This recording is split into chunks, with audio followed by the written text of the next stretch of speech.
Welcome alpha. உபாமா 28 வசனத்தை 28 அதிகாரம் 12வது வசனத்தை வாசிக்கிறோம். ஏற்ற காலத்திலே உன் தேசத்திலே மழை பெய்யும், சீசனல் ட்ரெயின் கரெக்டாக வரும், உன் கையெட்டு செய்யும் வேலைகளெல்லாம் உன்னை ஆசீர்வதிக்கும். இந்த வருஷம் ஆக்சுவலாக நம்ம இந்தியாவில் பார்த்திங்கன்னா சூப்பர் எலினோ இயர் அப்படின்னு சொல்கிறாங்க. அப்படின்னா மழை பெய்யாதான் அப்படின்னு சொல்கிறாங்க. இது அவங்க சொல்கிறது. ஆனால் ரியாலிட்டியில் நம்ம ஜெபிச்சுட்டு செய்யும்போது நம்ம வெற்றிகரமாக ஜெயிக்கலாம். இஸ்ரேல் புத்திரர்கள் அதை பார்த்திங்கன்னா அதுலேயும் செழிப்பாக தான் இருக்கிறாங்க.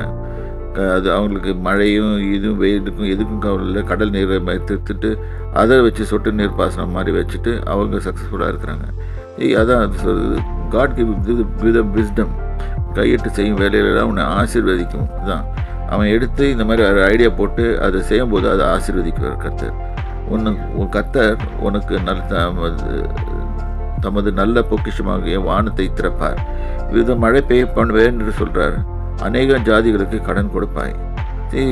இது ஜாதிகளுக்கு நம்ம கடன் கொடுப்போம். இந்த வசனத்தை இன்னொரு முறையும் பார்ப்போம், அடுத்த தடவை பார்க்கும்போது பார்ப்போம். அநேக ஜாதிகளுக்கு நம்ம கொடுப்போம். இன்ஃபேக்ட் அது கடன் கொடுப்போம். நீயோ கடன் வாங்காதிருப்பாய்.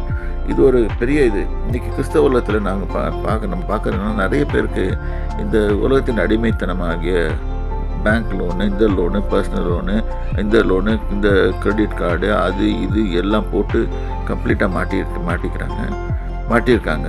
ஏன்னா இது நானும் விலக்கலை. நான் ஒரு காலத்தில் இருந்தேன், ஆனால் இப்போ முழிச்சுக்கிட்டேன்.